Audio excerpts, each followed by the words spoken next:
Hi everyone, I am Numan Rajput and today we are going to speak about basic computer skills. I am not a certified trainer. I am doing this because I like helping people and people want to learn this from me. Okay तो time waste किए बगैर चलते हैं आज के topic की तरफ। ये वीडियो बनने लगी है बेसिक कंप्यूटर स्किल्स के हवाले से। तो इसका डिस्क्लाइमर मैं पहले बताता हूँ, this video is only for beginners. ये वीडियो सिर्फ़ और सिर्फ उन लोगों के लिए है जो कि कंप्यूटर आज लेने जा रहे हैं या जिन्होंने कंप्यूटर कोर्सेज़ करने हैं उनके लिए है, जिनको नो नहीं है कि कंप्यूटर कैसे यूज़ करते हैं, कंप्यूटर के अंदर क्या क्या पार्ट्स होते हैं।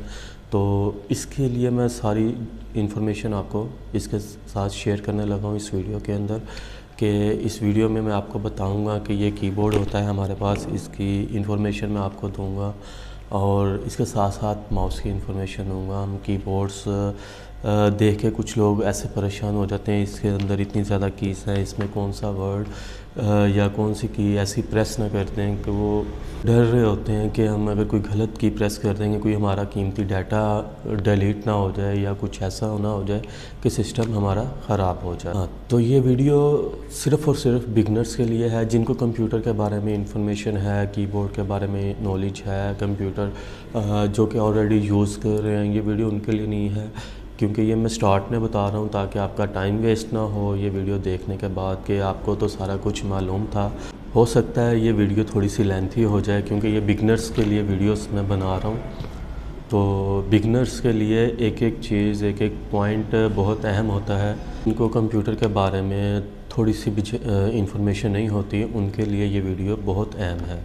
तो इसमें मैं आपको बताने लगा हूँ कीबोर्ड के बारे में, कीबोर्ड आप कैसे यूज़ कर सकते हैं, माउस का इस्तेमाल कैसे कर सकते हैं, कीबोर्ड के अंदर क्या क्या फ़ीचर्स होते हैं, इसके अंदर कितनी कीज़ होती हैं, इसकी कीज़ को क्या क्या कहते हैं, इनके क्या नाम्स हैं, हम किस तरह से किस चीज़ के लिए इसको यूज़ कर सकते हैं। और ये भी मैं आपको बताने वाला हूँ कि कीबोर्ड के ऊपर फास्ट टाइपिंग आप कैसे कर सकते हैं और आप कुछ ही दिनों में अपनी स्पीड कैसे इंक्रीज़ कर सकते हैं। और कुछ वेबसाइट्स हैं जो कि मैं आपको बताऊँगा कि आप उन वेबसाइट्स पर जाकर आप कैसे अपनी स्पीड को इन्हांस कर सकते हैं। और साथ ही साथ मैं इस वीडियो में आपको बताने वाला हूँ CPU के बैक पैनल के बारे में, इसके बैक पैनल को क्या कहते हैं, इसके बैक पैनल में कौन कौन सी वायर्स हैं, किस वायर्स को क्या नाम दिया गया है, उस वायर्स को क्या कहते हैं, और उनकी वायर्स और उनका कनेक्शन करके दिखाऊंगा प्रॉपरली कि इसको कहाँ पे अटैच किया जाता है। इनपुट आउटपुट डिवाइसेस के बारे में आपको मैं बताऊँगा। आपको कंप्यूटर की डेफिनेशन भी बताई जाएगी इस वीडियो के अंदर कि आप कंप्यूटर को कैसे ऑपरेट कर सकते हैं, कंप्यूटर के हवाले से हर चीज़ आपको बताई जाएगी। कुछ डेस्कटॉप की सेटिंग्स हैं जो कि मैं आपको इस वीडियो के अंदर शेयर करने वाला हूँ। तो चलते हैं, वीडियो स्टार्ट करते हैं। लोग वेट कर रहे होंगे कि जी हमें आगे लेके चलें, तो आगे चलते हैं लैपटॉप स्क्रीन पर। तो ये जो कीबोर्ड्स की डिटेल्स आ गई हैं आपके पास, इसको सबसे पहले ये कीबोर्ड की डिटेल आपके सामने आ गई हैं। इनको क्या कहते हैं, जो ये मिडल रोज़ हैं इनको क्या कहते हैं, alphabetic keys. Okay, alphabetic keys का क्या मतलब होता है, इसके अंदर हम टाइप कर सकते हैं, कुछ भी वर्ड्स टाइप कर सकते हैं, उनको अल्फ़ाबेटिक कहते हैं। और उसके बाद आ जाती हैं न्यूमेरिक कीज़। ठीक है, न्यूमेरिक कीज़ में क्या होता है कि जहाँ पे हम गिनती लिख सकते हैं। ये एक अलहदा से उन्होंने पैड दिया होता है जिसके ऊपर एक ही कीबोर्ड है लेकिन एक उसकी डायरेक्शन अलहदा है, एक उसका हेडिंग उसकी अलहदा से, हेड उसका अलहदा से बनाया गया है न्यूमेरिक कीज़ का, कि आप यहाँ से इसको ऑपरेट कर सकते हैं। इसके लिए नम लॉक की एक ऑप्शन होती है। इसके अंदर 3 टाइप के लॉक्स होते हैं कीबोर्ड पर। एक होता है नम लॉक, एक होता है कैप्स लॉक और एक होता है स्क्रॉल लॉक। जो नम लॉक होता है वो जस्ट डिजिट्स को ऑन करने के लिए होता है, जो ये सेपरेटली साइड पे दिए गए होते हैं राइट साइड पे कीबोर्ड के, उनको न्यूमेरिक कीज़ कहा जाता है। और जो कैप्स लॉक होता है वो जो छोटे ABC हम लिखते हैं जिनको अल्फ़ाबेटिक कीज़ कहा जाता है, उनको कैप्स लॉक यानी कि बड़े हरूफ में लिखने के लिए, बड़ी ABC होती है उस स्टाइल में लिखने के लिए कैप्स लॉक ऑन करते हैं। कैप्स लॉक ऑफ़ कर देंगे तो ये ऑफ हो जाता है और छोटे नंबर्स में लिखा जाता है, नंबर छोटे वर्डिंग यूज़ हो जाती है। तो अगर आप कहीं पे मिडल रो में कहीं पे भी यूज़ करना चाहते हैं शिफ्ट की प्रेस करें और कोई भी वर्ड प्रेस करें तो वो बड़ा प्रेस होता है, ठीक है। फर्स्ट वर्ड कैपिटल हो जाता है उसका, जो भी आप वर्ड लिखते हैं। तो उसके बाद आ जाती हैं कुछ स्पेशल कीज़। स्पेशल कीज़ के अंदर क्या आता है, एस्केप कीज़ आ जाती है। इसके लिए ये होता है कि आप कोई चीज़ ओपन की है, जैसे कि फ़ाइल है कोई ओपन की है, उसको एस्केप करना चाहते हैं, एस्केप करेंगे तो वो ख़त्म हो जाएगी, ठीक है। तो इसमें टैब आ जाता है, टैब से नेक्स्ट हम चल जाते हैं। अगर आप वर्ड यूज़ कर रहे हैं या नोटपैड यूज़ कर रहे हैं, उस पर क्लिक करेंगे तो ये नेक्स्ट चला जाता है। एक स्पेस होती है हमारे पास, स्पेस से होता है वन स्टेप नेक्स्ट एरो जाता है। टैब होता है उससे 4-5 स्पेसेस आगे चला जाता है, ठीक है। तो इसमें थोड़ा सा डिफरेंस आ जाता है। उसके बाद इसमें आ जाती हैं functional keys F1, F2, F3 और ये सोन जाती है F12 तक, ठीक है। सबके डिफरेंट टाइप के फंक्शंस होते हैं। F2 से हम सेटअप के अंदर चले जाते हैं जब सिस्टम स्टार्ट होता है।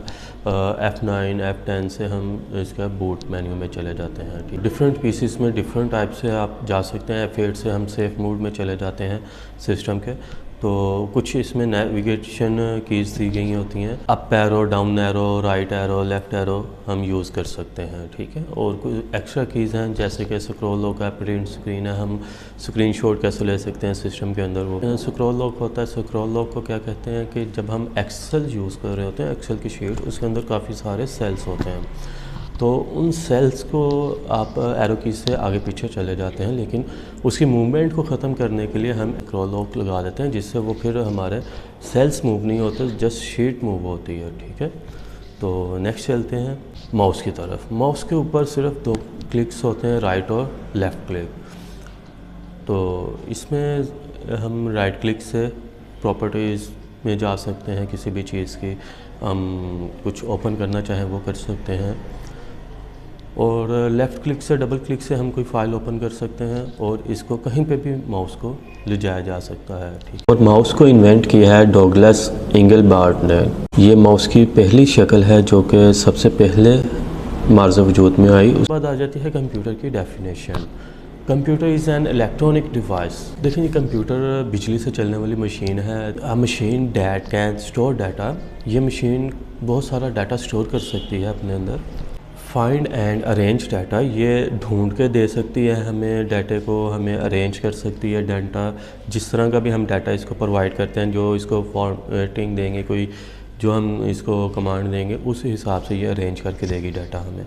उसके बाद है कैलकुलेट अमाउंट्स। ये अमाउंट्स को भी कैलकुलेट करती है। इतनी हैवी मशीन है कि इसको इसके अंदर कुछ ऐसे सॉफ्टवेयर्स होते हैं जो कि इंस्टॉल होने के बाद हमें अमाउंट्स भी कैलकुलेट करके देते हैं। जैसे इसके अंदर कैलकुलेटर होता है तो उसके अंदर हम प्लस माइनस कर सकते हैं। इसमें एक्सेल होता है, उसके अंदर हम अपनी डाटे को अरेंज कर सकते हैं, कुछ उसको कैलकुलेट कर सकते हैं, अपना बजट कैलकुलेट कर सकते हैं एंड कंट्रोल अदर मशीन्स। और इससे एक मशीन से 2-3 मशीनें, बहुत सारी मशीनें ऑपरेट कर सकते हैं, उनको कंट्रोल किया जा सकता है। आजकल हर एक आप देखोगे स्कूल और कॉलेज ले लो, वहाँ पे भी कंप्यूटर मिलेगा। हर एक ऑफिसेस में आपको मिलेगा। बड़े बड़े एमएनसी मल्टीनेशनल कंपनी में भी आपको कंप्यूटर मिलेगा डेटा हैंडलिंग करने के लिए। या फिर आप देखोगे स्टोर रहते हैं अलग अलग, वहाँ पे बिलिंग के लिए कंप्यूटर यूज़ किया जाता है। डॉक्टर्स भी कंप्यूटर का यूज़ करते हैं, पेशेंट भी यूज़ करते हैं। आई मीन टू से बहुत सारी जगह पे यहाँ पे कंप्यूटर का इस्तेमाल होता है। नेक्स्ट चलते हैं इनपुट डिवाइसेस मालूम करते हैं। इनपुट डिवाइसेस कौन कौन सी होती हैं। तो इसके अंदर आता है वेबकैम, माइक्रोफोन, स्कैनर, और इसके बाद आती हैं आउटपुट डिवाइसेस। आउटपुट डिवाइसेस में क्या होता है, मॉनिटर होता है, प्रिंटर होता है, स्पीकर होता है। तो ये सारी की सारी आउटपुट डिवाइसेस हैं। उसके बाद आ जाता है स्कैनर्स की टाइप कौन कौन सी हैं। फ्लैटेड स्कैनर आ जाता है, बारकोड स्कैनर आ जाता है, OMR स्कैनर आ जाता है, MICR स्कैनर आ जाता है, OCR। इनमें से कुछ चीज़ें मैं आपको प्रैक्टिकली करके दिखाने वाला हूँ, जैसे कि हम स्कैन कैसे कर सकते हैं कोई डॉक्यूमेंट, और उसके बाद हम प्रिंट कैसे ले सकते हैं प्रिंटर से। हम इस्तेमाल कर रहे हैं HP का प्रिंटर। इसका मॉडल है HP JetPro 400 M401D। इसके सबसे बड़ी खासूसियत ये है कि इसमें से आप 20 से 25 print at a time 1 minute में निकाल सकते हैं। तो ये इसकी स्पीड बहुत अच्छी है। इसमें डुप्लेक्सर ऐड है, और इसके ऊपर आप देखते हैं कि ये टॉप के ऊपर बटन्स दिए गए हैं। इससे आप प्रिंट कैंसिल कर सकते हैं, पावर ऑन ऑफ कर सकते हैं, और ऊपर ही LCD पैनल दिया गया है जिसकी मदद से आप चेक कर सकते हैं आपका प्रिंटर ऑन। इसको अब ऑन करने का तरीका आपको बताया जाता है। अब मैं आपको दिखाता हूँ इसको ऑन कैसे किया जाता है। इसकी बैक पे पावर जैक होता है, उसके अंदर ये हम पावर सप्लाई ऐड कर रहे हैं। पावर केबल को लगाते ही हमारा प्रिंटर ऑन हो जाएगा। ये मेरे पास वर्ड की कुछ फाइल है जो कि मैं आपके सामने रखता हूँ। इसको मैं कंट्रोल P करूँगा। जैसे कंट्रोल P किया है मैंने, ये प्रिंट की फाइल ओपन हो गई है। तो इसमें हमारे पास ऑलरेडी प्रिंटर सिलेक्टेड है। बाय डिफ़ॉल्ट प्रिंटर हमारे पास सिलेक्टेड है HP Z400 M401 PCL6। इसमें हम PDF कन्वर्ट कर सकते हैं, XPS कन्वर्ट कर सकते हैं, इंडेक्स है, फैक्स है। हम ये प्रिंटर सेलेक्ट करते हैं और मैं इस पर प्रिंट की कमांड देता हूँ। तो जैसे मैंने प्रिंट की कमांड प्रेस किया तो ये प्रिंट कैसे आता है, कैसे वर्किंग करता है, ये मैं आपको अभी दिखाता हूँ। ये प्रिंट पर क्लिक कर दिया मैंने।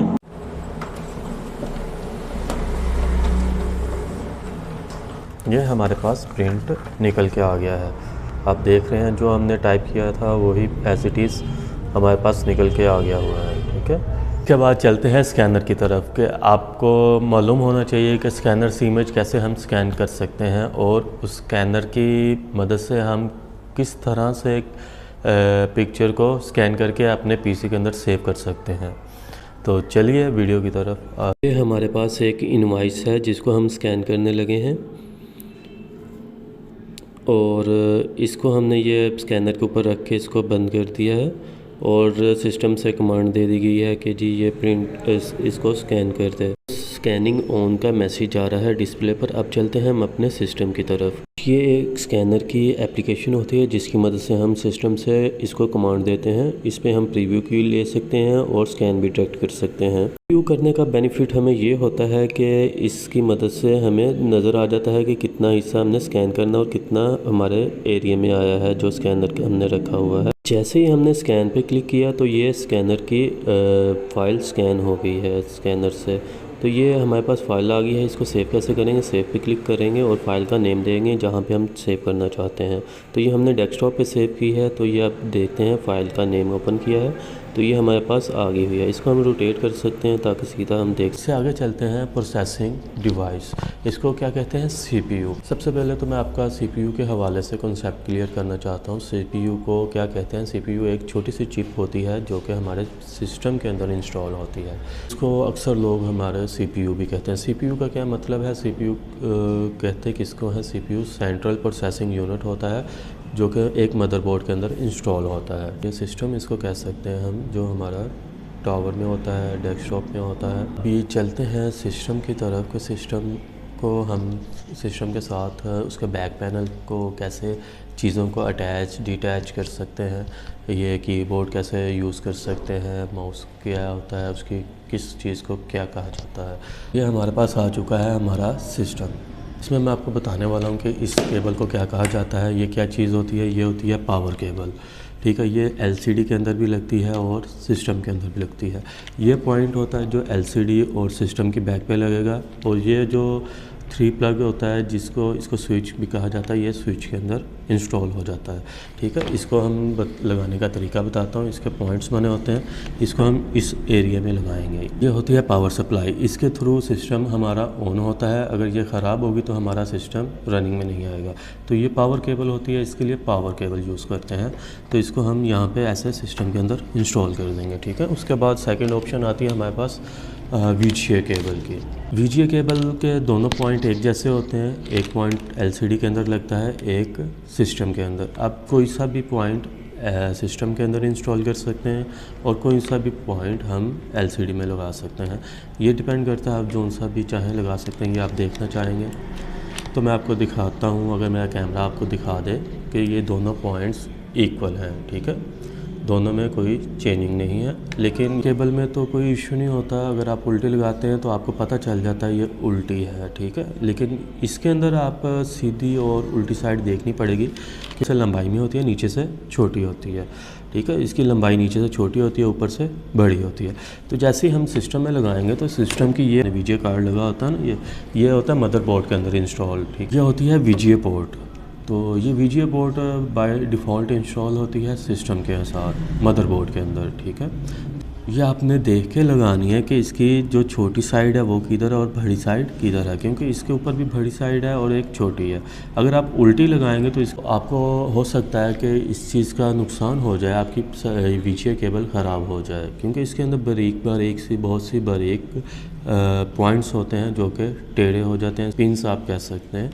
तो ये पिंस टेढ़ी हो जाएंगी तो ये ख़राब हो जाती है, ठीक है। तो इसको हमने देख के लगाना है। ये हमने इंस्टॉल कर दिया इसको, ठीक है, इसके अंदर। उसके बाद हमारे पास आ जाती है बारी माउस की। ये माउस की वायर है, ठीक है। हम माउस के USB पॉइंट्स होते हैं, तो ये सिस्टम के अंदर हम कहीं पे भी लगा सकते हैं। यहाँ पे हमने अटैच कर दी है। उसके बाद अब बारी आती है कीबोर्ड की वायर की। तो कीबोर्ड की भी USB पोर्ट होती है, इसको भी हम यहाँ पे इंस्टॉल कर देते हैं। ये हमारे पास आते हैं ऑडियो और माइक की वायर्स, ठीक है। तो इसमें ये माइक होता है ब्लू कलर का, ग्रीन कलर का हेडफोन्स का साइन होता है, ठीक है। उसके बाद हमारे पास ये पोर्ट आती है, इसको कहा जाता है इंटरनेट के पोर्ट, ठीक है। ये यहाँ पे हम नेट की वायर लगाते हैं और ये 2 प्रिंटर्स के लिए यूज़ होती हैं। ये डिफरेंट टाइप्स के प्रिंटर्स होते हैं जो कि आपके PC के साथ अटैच हो जाते हैं, आपको सिस्टम पे लेकर चल। दोस्तों, ये जो सिंबल्स आपको डेस्कटॉप पर नज़र आ रहे हैं इनको आइकॉन्स कहा जाता है। ये जो सिस्टम के ऊपर शो हो रहे हैं इनको क्या कहते हैं? आइकॉन्स कहते हैं। और जो ये येलो कलर के अंदर आपको शो हो रहे हैं इसको हम क्या कहते हैं? इसको फोल्डर कहा जाता है। और ये क्रोम ब्राउज़र है, इसको क्रोम ब्राउज़र कहा जाता है। इसके बाद आ जाती है ये वर्ड, W लिखा हुआ है, सर्टिफिकेट है एक। तो ये किसके अंदर है? ये वर्ड की फ़ाइल है, इसको फ़ाइल कहा जाता है कि ये एक डॉक्यूमेंट है जो कि हमने रेडी किया हुआ है, उसको डॉक्यूमेंट कहा जाता है, ठीक है। ये कंट्रोल पैनल आ जाता है। तो इसके अंदर अरेंजमेंट्स होते हैं कि हम कैसे काम करते हैं। और इसके जो लास्ट पे ये बार आपको नज़र आ रही है, इस बार को टास्क बार कहा जाता है कि। और ये जो बैकग्राउंड में आपको वाटर नज़र आ रहा है ये वॉलपेपर है। दोस्तों, मैं अब आपको बताता हूँ कि हम सिस्टम में अगर कोई चीज़ कॉपी पेस्ट करना चाहते हैं वो कैसे कर सकते हैं। हम ये फ़ाइल, एक फ़ोल्डर है हमारे पास, फ़ोल्डर में हम ये ओपन किया है फ़ोल्डर, इसको छोटा करते हैं। अगर आपको कोई चीज़ कॉपी करनी है, जैसे कि ये 2 पिक्चर्स हैं, मैं इसको राइट क्लिक करूंगा और इस पर ये कॉपी के ऑप्शन आ गया। मैंने इसे कॉपी किया और यहाँ पे राइट क्लिक करके पेस्ट कर दिया, ठीक है।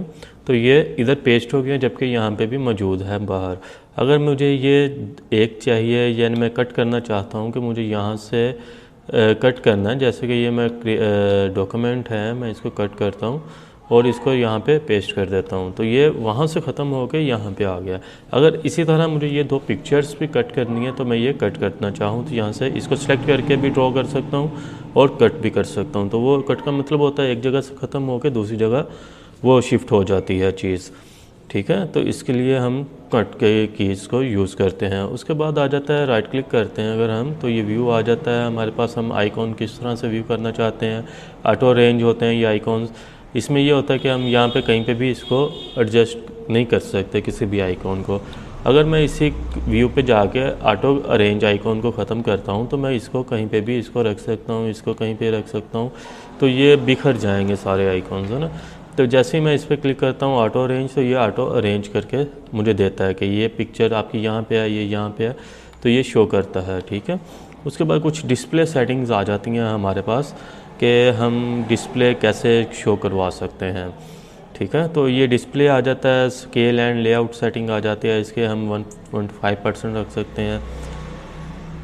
इसको मैं क्लिक करूँगा तो ये बड़ा हो जाएगा, ये देख रहे हैं आप कितना बड़ा हो गया। तो ये इतना ओवर हो जाता है तो इसकी ज़रूरत हमें नहीं होती, तो हम इसको दोबारा से क्लिक करते हैं, 100 रिक्वायरमेंट होती हैं। इसके बाद हम चलते हैं पर्सनलाइज पे, ठीक है। पर्सनलाइज में क्या क्या आता है, इसके अंदर हम अपना वॉलपेपर चेंज कर सकते हैं। अगर आप इसके अंदर वॉलपेपर चेंज करना चाहें, मेरे पास अभी कुछ और लगा है, अगर मैं इस पर क्लिक करता हूँ विंडो पे तो ये ऑटो चेंज हो जाएगा। जस्ट 1 क्लिक पे आपका डिस्प्ले चेंज हो जाता है। तो मैं दोबारा से सेटिंग्स को ओपन करता हूँ। तो अगर आपके पास ये दिस नेटवर्क है, रिसाइकल बिन है, ये अगर शो नहीं हो रहे तो आप इसको कैसे अपनी स्क्रीन पे ला सकते हैं, ठीक है। ये आप जस्ट थीम पे क्लिक करेंगे, उसके बाद आता है डेस्कटॉप आइकॉन सेटिंग। जस्ट इस पर क्लिक करेंगे तो यहाँ पे आप चेक बॉक्स पे क्लिक करेंगे तो ये एक्टिव हो जाएंगे। अगर मैं इसको क्लिक करता हूँ, अनचेक किया मैंने, अप्लाई किया, ओके किया, तो ये हाइड हो गया होगा मेरा अभी डेस्कटॉप से। देखें माई कंप्यूटर ख़त्म हो गया। तो जैसे ही मैं इस पर दोबारा से क्लिक करता हूँ, कंप्यूटर पे क्लिक करता हूँ, अप्लाई करता हूँ, ओके किया, मिनिमाइज़ किया, तो ये देखें दिस पीसी वापस आ गया है। ठीक है, तो इस तरह से आप अपनी सेटिंग अरेंज कर सकते हैं। कोई थीम अगर आप चेंज करना चाहें, कलर चेंज करना चाहें, तो वो यहाँ से चेंज हो जाता है। तो बैकग्राउंड पे हम आते हैं वापस, तो यहाँ पे इस तरह से आप मज़ीद छोटी छोटी सेटिंग्स कर सकते हैं। कंट्रोल पैनल में जाना चाहें तो ये कंट्रोल पैनल होता है, इसको हम ओपन करते हैं।